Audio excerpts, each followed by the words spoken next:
नैया नहीं लाएंगे। क्यों? बड़े भाग्य से तो ये समय आया है। हाँ, कौन सा समय? लक्ष्मण कहने लगे शायद तुम जान रही नहीं रहे हो कि किसके सामने बोल रहे हो। तो केवट काला तुम भी नहीं जान रहे हो कि हम कितनी मेहनत करके आज इस स्थान पर पहुंचे।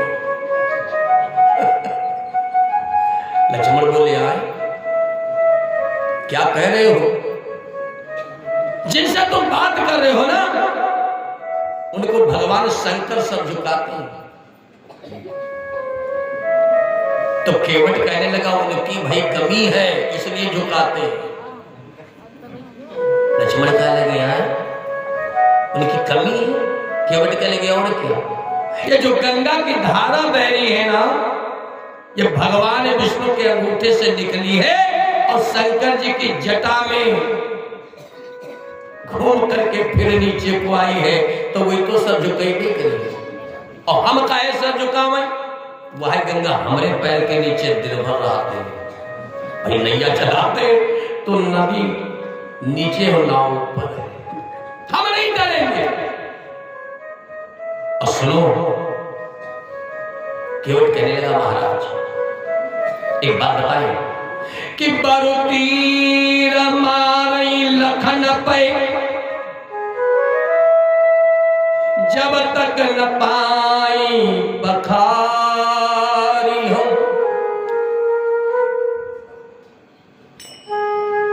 केवट कहने लगा सुनो भगवान यहाँ के भाई लक्ष्मण है ना बड़े क्रोधी हैं।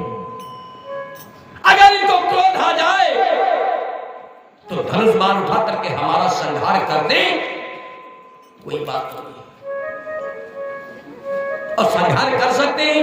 एक जन्म हुआ हमारा कछुए का, क्षीर सागर में आप शेष सैया पर विराजमान थे और यही सीता जो आपके साथ में खड़ी है ना लक्ष्मी के रूप में थी, आपके पैर दबा रही थी।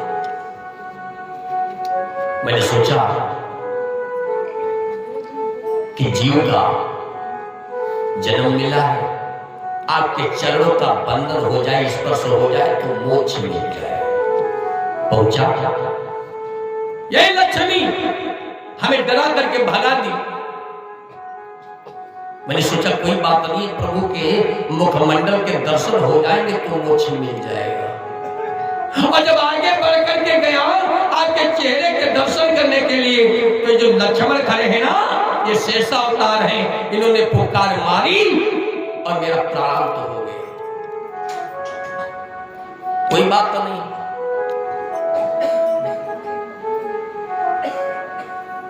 मुझे मृत्यु मिल गई और जीव से जंतु से मुझे मनुष्य का जीवन मिल गया। 7 जन्म मैंने लिए हैं।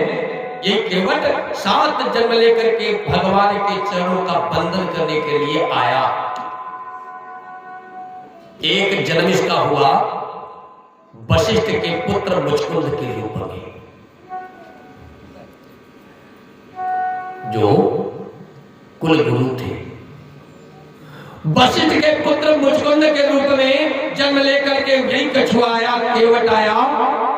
और भगवान जानते हैं कि एक तो ब्राह्मण दूसरे कुलगुरु और आज केवट के रूप में आया है। और जब चरणों को केवट के रूप में धोता है भगवान समझ गए इसके हम कर्जदार हो गए। और यही केवट जब सुदामा के रूप में जन्म लेकर के द्वापर में पहुंचता है और भगवान राम कृष्ण के रूप में पहुंचते हैं तो अपने पूर्व जन्म का कर्जा कैसे उतारा कि पानी परात को हाथ छुयो नहीं, नैनन के जल से पर हो देखी सुदामा की दीन दशा करुणा करी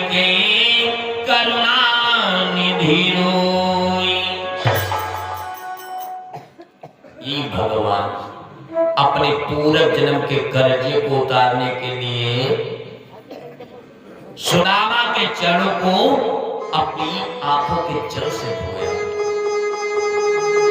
केवट कहने लगा, सुनो महाराज कि बरुतीर मारई लखन पई, जब तक न पाई पखारी हो, तब तक तुलसी दास नाथ कृपाल न पार उतारी हो। अगर गंगा के पार जाना चाहते हो ना, तो चरणों को धुला लो और नैया पर बिठा ले। आगे क्या लिखा राधेश्याम जी ने रामचरितमानस में कि सुन के वट के बैन प्रेम लपेटे अटपटे, बिहसे करुणा ऐन देख जानकी लखन तन।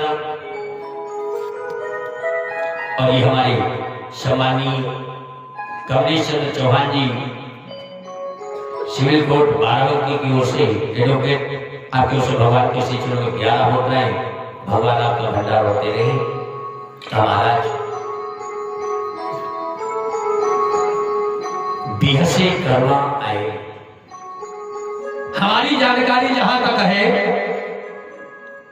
केवल इस स्थान पर भगवान को हंसते हुए बताया गया, कहीं पर भगवान को हंसते हुए नहीं लिखा है। यहां पर हंसने की कौन सी बात है? माता सीता क्यों निहारा, भैया लक्ष्मण क्यों निहारा, और भगवान राम हंसने लगे। क्यों हंसे? जब तक भगवान राम का विवाह नहीं हुआ, माता सीता अयोध्या को नहीं आई, तो बड़े भाई होने के नाते लक्ष्मण भैया क्या कर रहे हैं कि जब जब भगवान राम दरबार में जाकर के बैठते हैं तो लक्ष्मण भैया जल ले जाकर के अपने भाई के पैरों को धोते हैं, रोजाना कर लिया। और जब माता सीता अपनी ससुराल को आ गई,